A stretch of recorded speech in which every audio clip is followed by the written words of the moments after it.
The test is in 4 parts. At the end of the test, you will be given 10 minutes to transfer your answers to the answer sheet. Now turn to Part 1.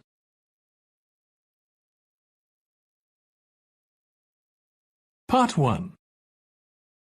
You will hear a conversation between an assistant at a health club and a man who wants to join the club. First, you have some time to look at questions 1 to 5.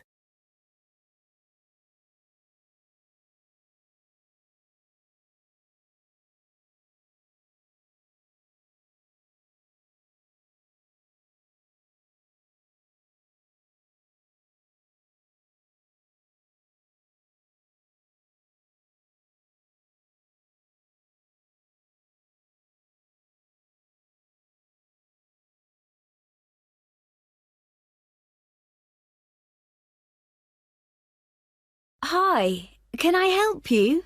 Hello. Yes, is your club taking on new members at the moment? Oh, yes. We're always interested in taking on new members. Just give me a moment and I'll get an application form. Right, here we are. So, let's start with your name. It's Harry. OK. And your surname? It's Simons. Is that like Simon with an S? No, it's Symonds.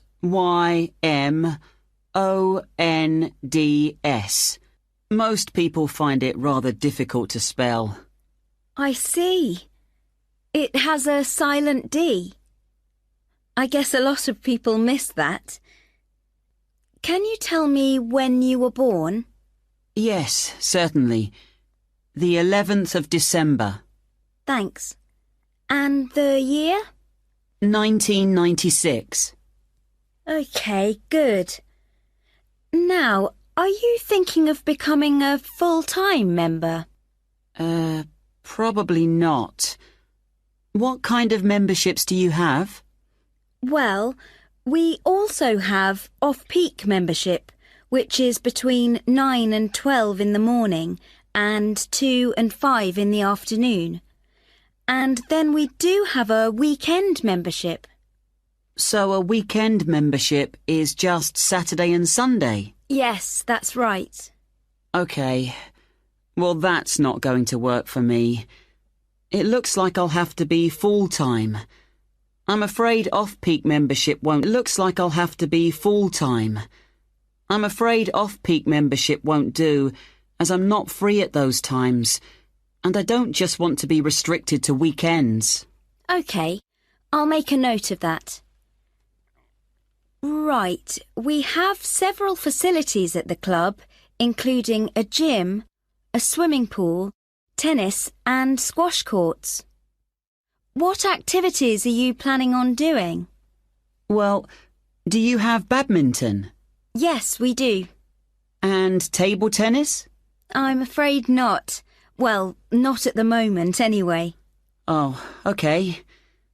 Well, I'm also very keen on swimming, so I'm glad you have a pool. I'll certainly be doing a lot of that. OK, I've got that. Will you be using the gym? No, I'm not interested in that. OK. Yes, that comes to £450 for the year. You can choose to pay annually for the full year or monthly. It's up to you. Oh, I'd prefer to pay regularly in small amounts, rather than have a large amount to pay in one go, if that's OK. Sure, that's fine. Right, I've got the most important details for now. Before you hear the rest of the conversation, you will have some time to look at the questions 6 to 10.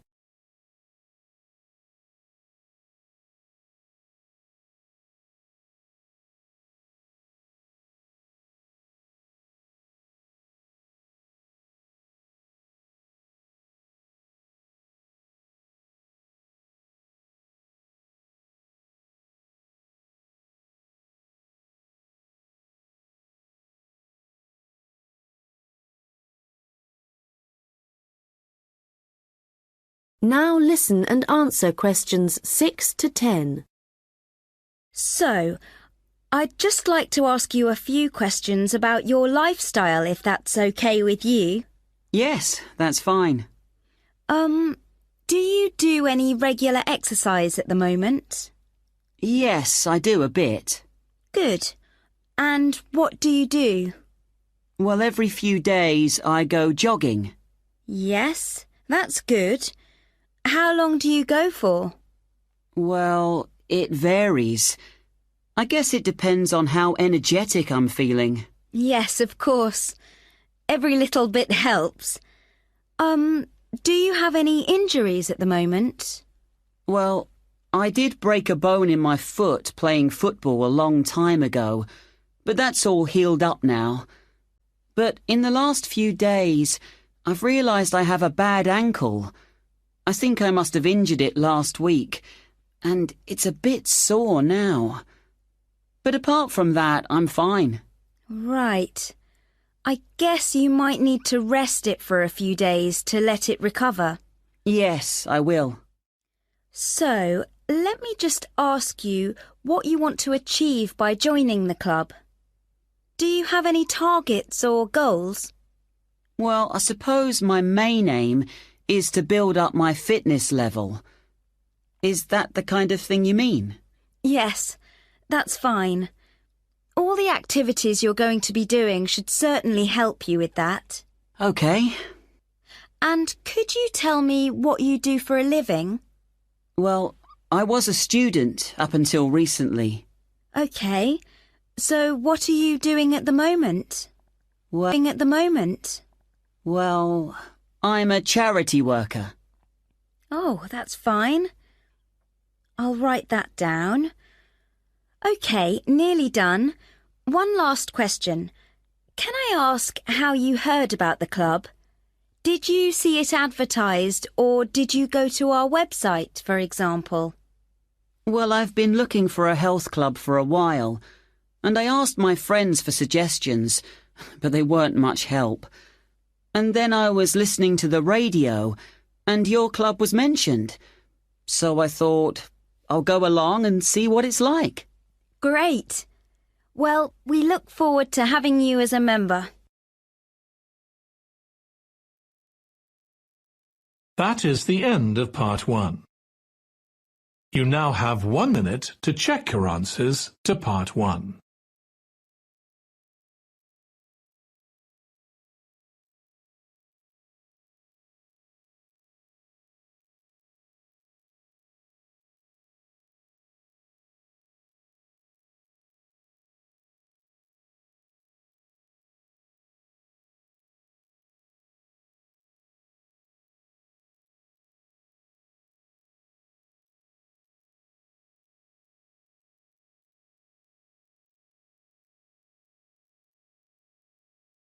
Part 2. You will hear a hotel manager talking to her staff about the arrangements for an event to be held at the weekend. First, you have some time to look at questions 11 to 15.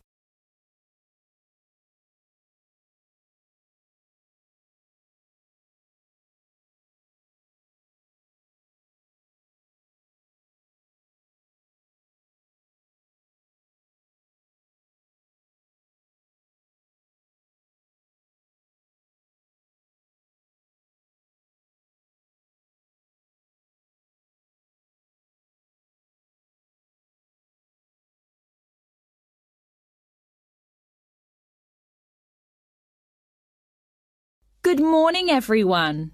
I hope you're all feeling okay after the activities of the last week or so. I know you've all been working very hard recently, and we've been exceptionally busy, especially with the wedding last weekend and the trade fair straight after that. And now we have only 3 days to prepare for the birthday party this weekend. The events recently have gone extremely well, and the hotel is beginning to get a very good reputation, so we need to keep it up. At the moment, we don't have exact numbers of guests, and though we usually only cater for groups, as I said, Not sure of numbers, but of course we won't go over the maximum of 100. But it's likely that we will need all of you to work this weekend, so if any of you can't, please let me know as soon as possible. Right, so what time will the event start? Well, the invitation says guests should arrive between 7:30 and 7:45, but our experience is that there are always a few who like to arrive early, so we'll expect the first people at 7:15. As the numbers are quite large, this will certainly be the case. Food will be served at around 8:30, and then, depending on how long the meal takes, the entertainment will start about 2 hours later.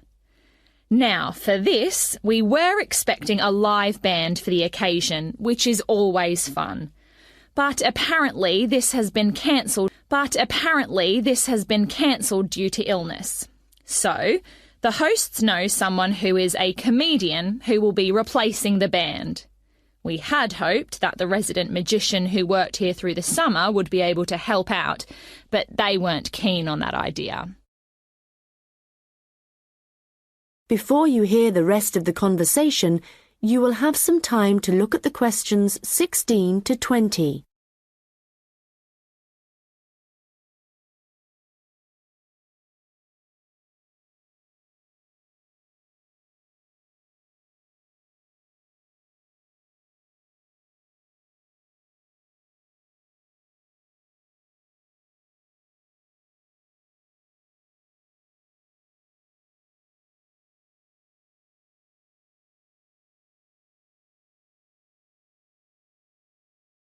Now listen and answer questions 16.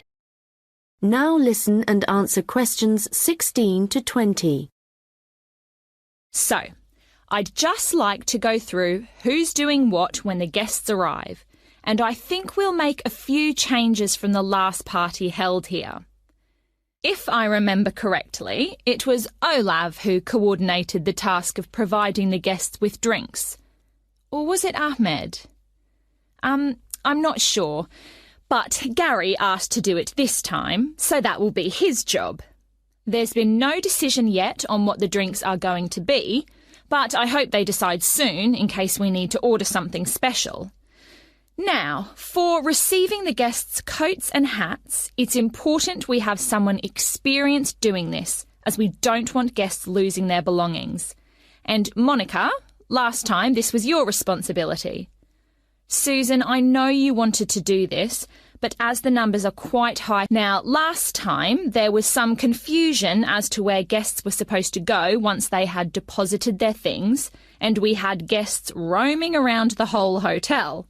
So, Ahmed and Olav, I believe you discussed the problems with Susan and thought she would be good at guiding guests after they had arrived.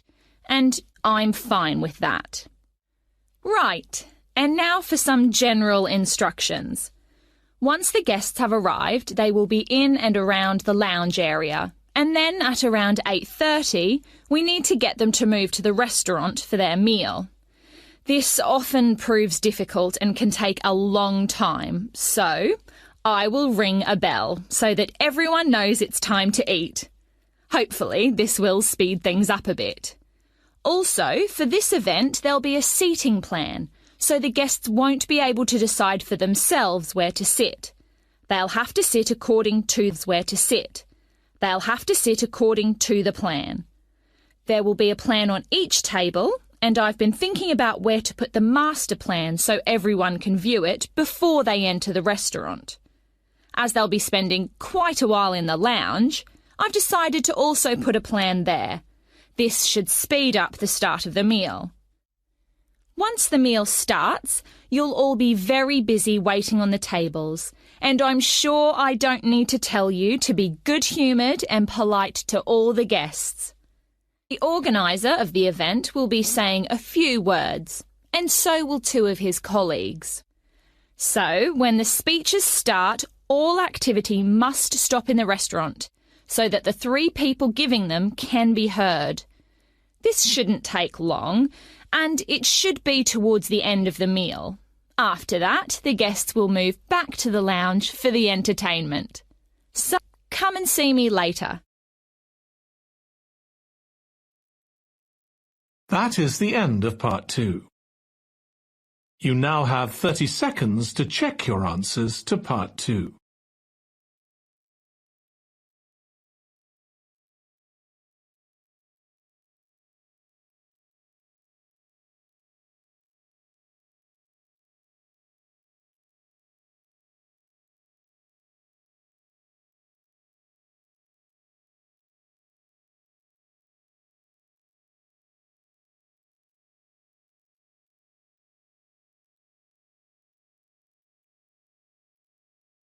Part 3. You will hear 2 students discussing an assignment. First, you have some time to look at questions 21 to 25.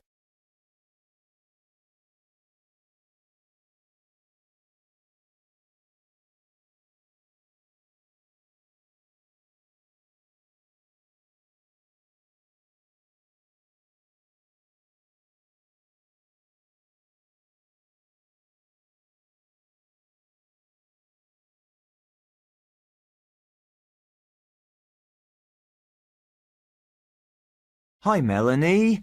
What did you think of the assignment that we got today? It looks interesting, doesn't it? Yes, Alan. I've always been interested in recycling, but there's a lot of research to do. Yes, there are a lot of things I'm unsure of, so it's going to be good working with you. OK.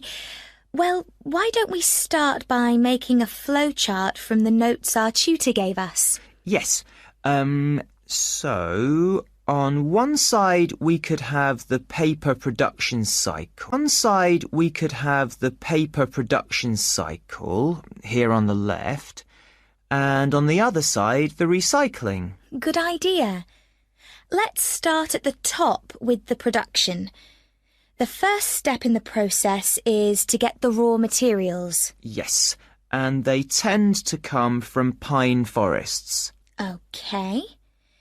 And then the bark is removed from the outside of the tree, and after that, the wood is chopped up. That's the first 3 stages. It sounds a bit complicated after that. It says water is added, and then the mixture is heated and made into pulp. This will be the thick paste that is used to make paper. Yes, you're right, because after that they use a machine to make the paper, and we can put that right in the centre of the flowchart, because it's also where the recycled paper joins the process. Yes.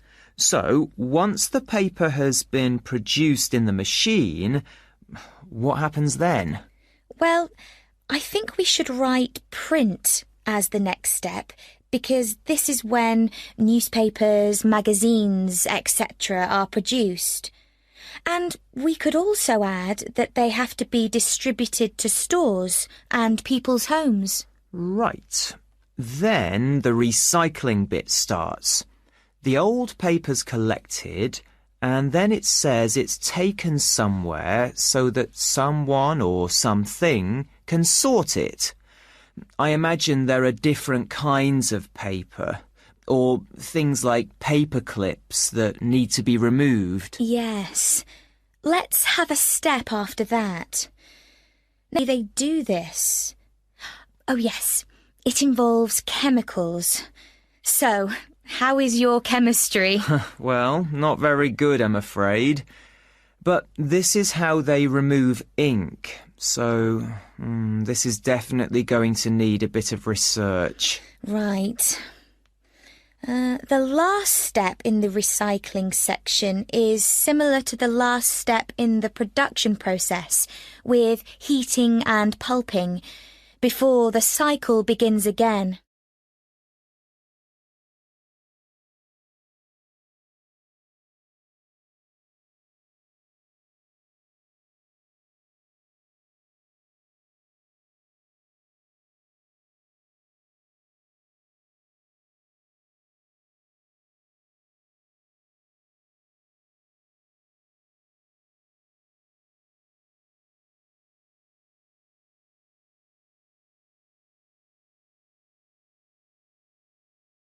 Now listen and answer questions 26 to 30.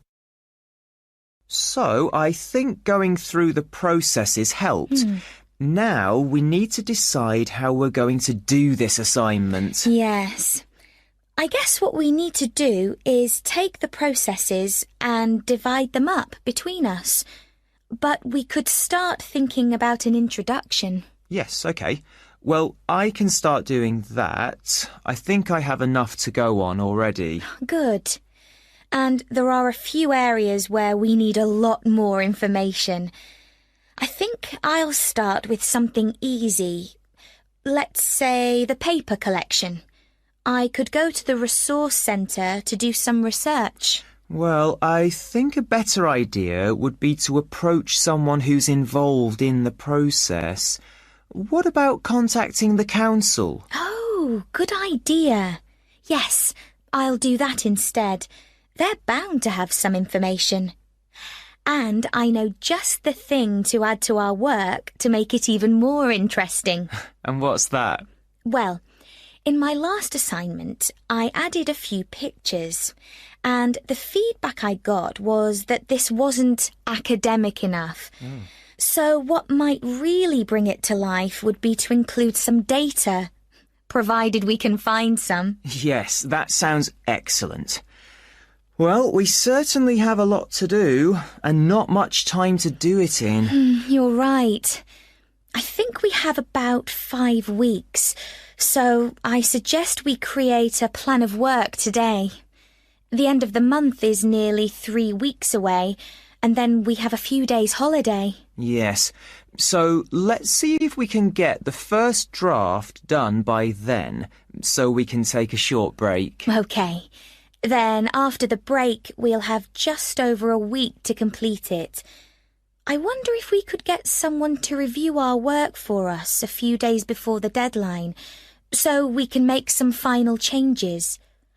What about your friend, Henry? Well, the best person would be our tutor.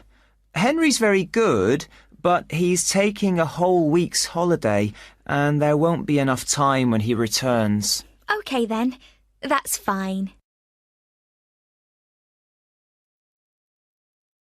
That is the end of part 3. You now have 30 seconds to check your answers to part 3.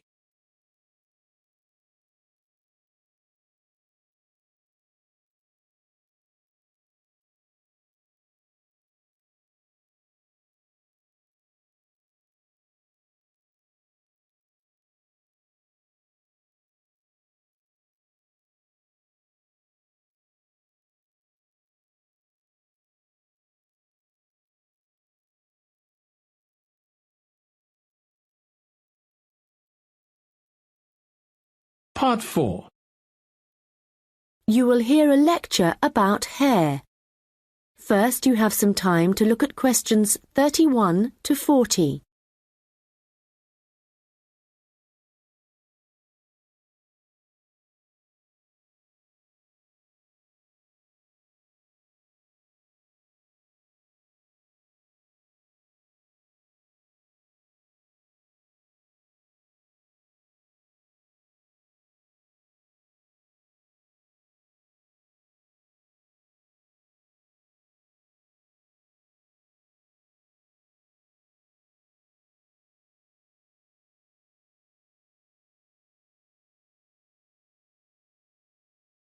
Now listen carefully and answer questions 31 to 40.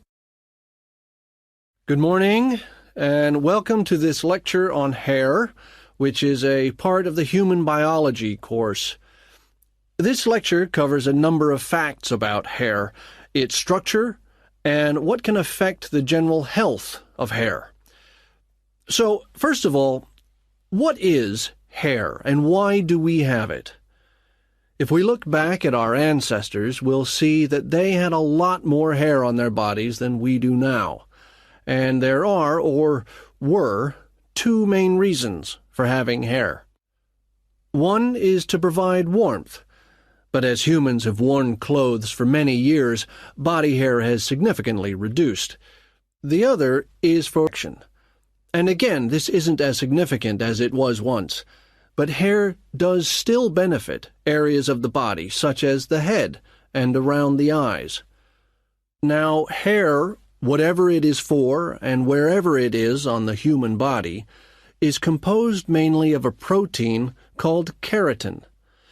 This, by the way, is also found in fingernails.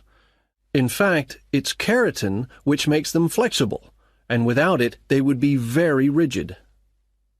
Another interesting fact about hair is that it is very strong as iron, in fact. One single strand can support a weight of up to 100 grams. This may not sound all that much, but a full head of hair can support up to 12 tons, which is the equivalent of a couple of elephants, which is simply amazing. Humans lose up to 100 strands of hair a day, but we do have quite a lot of hair to start with. There's some variation depending on hair color, but for an average adult, the strand count is 100,000, so losing 100 a day is not too bad. Although this is the average, people with red hair have around 80,000 strands, black or brown hair 100,000, and blondes have about 120,000. So, hair used to be important for the reasons I mentioned earlier, but nowadays I'd say the main importance of hair is the fact that it is big business. Apart from the money involved in hair cutting, shaving, trimming, etc., a fortune is spent just on hair products.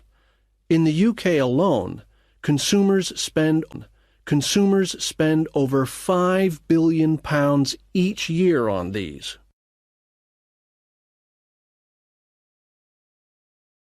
So next, I'd like to just give you a quick overview of the structure of hair. As you can see, along the length of the hair, there are three main parts, called the bulb, the root, and the shaft. A single hair is fixed at one end below the skin in the bulb.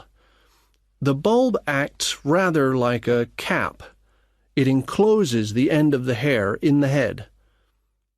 The next part of the hair is the root, and this is the part of the hair which lies just beneath the skin, and, in terms of hair production, is the most important. This can be considered the control center for each strand of hair, and is where the glands are found. These produce oil, which flows along the length of the hair, and the health of the root determines the overall health of the strand of hair. The last part is the shaft, and this is the hair which is above the skin, and is, of course, what we can see. Fortunately, this is not active, and I say fortunately because otherwise it would be very painful to have your hair cut. And finally, I'd just like to go over a few factors that impact on the overall health of hair. Like every other part of the body, our diet, that is, what we eat, is extremely important to the condition of our hair. But whereas a change in your diet to, for example, eating unhealthy foods will soon be noticeable in your skin, changes to your hair will take a effect on your hair. And so, what is the key to healthy hair? Well, eating a balanced diet is the most important thing.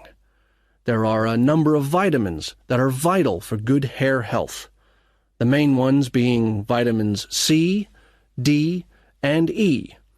And in a balanced diet, all these vitamins should be readily available. If you need a boost of vitamin C, for example, one of the best things to eat are blueberries. For vitamin D, the best examples are fish, mushrooms, and eggs. And for vitamin E, nuts and seeds. Right. So let's go on to what it... That is the end of part 4. You now have 1 minute to check your answers to part